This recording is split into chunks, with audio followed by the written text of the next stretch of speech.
If you want to start using the paid version of Card, you should click on the link in the description to get the best discounts available.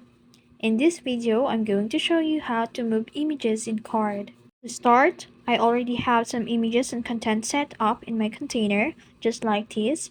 Now let's say I want to rearrange the layout a bit. I'm going to show you how you can simply drag images to different positions within your design. But first, I'm going to add a container with empty columns so I can show you how to move images to empty columns and or to switch images.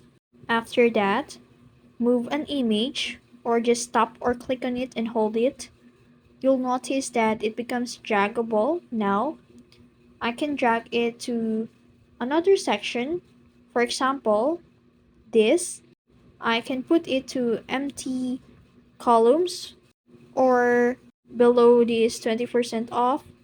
You can also put it above the section break, above this content. You'll see a little indicator showing where the image will drop. This makes it easy to position it exactly where you want.